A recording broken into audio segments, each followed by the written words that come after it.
হুগলির কোন্নগর নবগ্রাম পঞ্চায়েত এলাকা জুড়ে বিধায়ক নিখোঁজ, পোস্টারিং করে ভারতীয় জনতা পার্টি।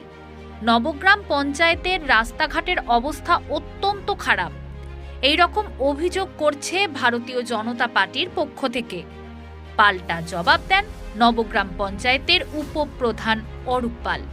নবগ্রাম পঞ্চায়েতে বিরোধী দলনেতা একই অভিযোগ করেন, শুধু বিধায়ক কেন, নিচের স্তর থেকে উপস্তরের কোনো দলীয় নেতাদের দেখা যায় না।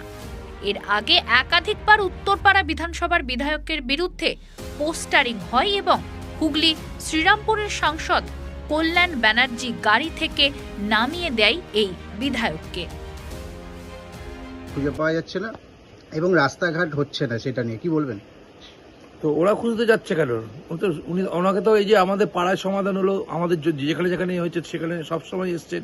আর ওনারা এমএলএ এমপি, ওদের প্রচুর কাজ, এদের কি শুধু আমাদের এখানে পাড়ার সমাধান বা আমার বিজয় সম্মেলনে আসলেই চলবে? তার তো অন্যান্য কাজও আছে। আর ওনার তো এইটুকু জায়গা না যে যেখানে এসে সব জায়গায় ঘুরতে হবে। ওরা খুঁজছে কেন? ওদের তো কোনো কাজ নেই। উনি তো নিজের রাস্তা দিয়েছে, স্টেশন রোডটা দিয়েছে, সেখানে এসছেন। উনি দুবার এখানে আমাদের পাড়ায় সমাধানে দুটো স্কুলে এসছেন। তো ওদের খোঁজার তো কোনো কারণ নেই, ওদের তো কোনো কাজ নেই অ্যাকচুয়ালি। সিপিএম বিজেপি, সিপিএম তো মহাশূন্যে চলে গেছে, আর বিজেপির আমাদের এখানে এখন কোনো অস্তিত্বই নেই। তো ওরা খোঁজাখুঁজি করছে কেন আমরা জানি না। ওদের কোনো পার্সোনাল কাজ থাকতে পারে হয়তো, সেই জন্য হয়তো ওরা খোঁজাখুঁজি করছে। সত্যিই কি বিধায়ক নিখোঁজ? না, কেন বিধায়ক নিখোঁজ হবে? বিধায়ক আমাদের ওপারে ইয়েতে এসছে, বিজয় সম্মেলনীতে এসছে, এখানে আরেক জায়গায় আসার কথা। আর একদিনে যদি 30টা আমাদের বিজয় সম্মেলনী 30টা জায়গায়, তো ওনার পক্ষে তো একটা মানুষ তো উনি, ওনার মধ্যে 30 জায়গায় যাওয়া বলুন, 2-4 জায়গায় গেছে। আমাদের যেমন শ্রীরামপুরে এমএলএ 2-4 জায়গায় এসছেন।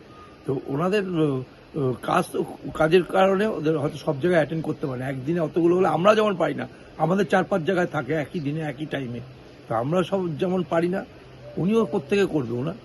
আপনার নাম ও রেজিগনেশন? আমার নাম হচ্ছে অলোক পাল, আমি নবগ্রাম গ্রাম পঞ্চায়েতের উপপ্রধান। আজকে নবগ্রাম জুড়ে পোস্টার পড়েছে কাঞ্চন মল্লিক, যিনি বিধায়ক উত্তরপাড়ার, নিখোঁজ, কি বলবেন?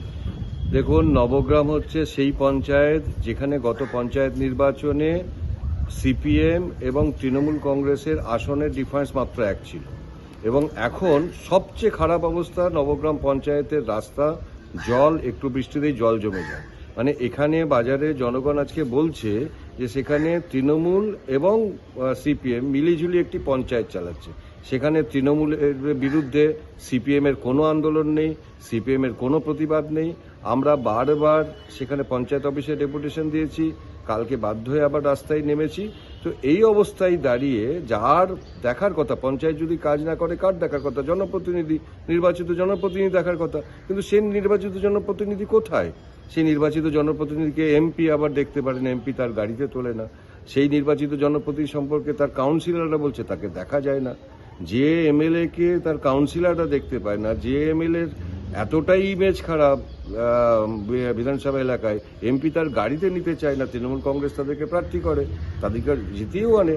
আর মানুষ নিশ্চয়ই এবার বুঝতে পারবে এই তৃণমূল কংগ্রেস যাদেরকে প্রার্থী করে তাদেরকে ভোট দিলে জনগণের পরিষেবা যে ব্যাহত হয়, জনগণ নিশ্চয়ই বুঝতে পারছে। আপনারা নিখোঁজ পোস্টার লাগালেন কেন? দেখা যাচ্ছে না, সেই জন্যই নিখোঁজ। নিখোঁজ কাকে বলে? যাকে দেখা যায় না। একটা এলাকার বিধায়ক সে তো এলাকায় থাকবে, এলাকার মানুষের সুখ দুঃখ, তাদের সুবিধা অসুবিধার কথা শুনবে।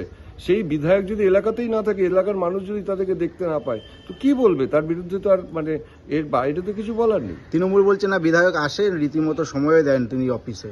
দেখুন, এই কদিন আগেই উত্তরপাড়ার কোতরং মিউনিসিপ্যালিটির একজন কাউন্সিলর স্বয়ং বলেছেন যে আমাদের বিধায়ককে আমরা পাই না, আমরা অন্য বিধায়কের দিয়ে সার্টিফিকেট নিই। তো তৃণমূল কংগ্রেস কি বলছে? তাহলে যে কাউন্সিলর বলছে তাকে একটু বুঝিয়ে আসুন না। এইভাবে তো শাক দিয়ে মাছ ঢাকা যায় না।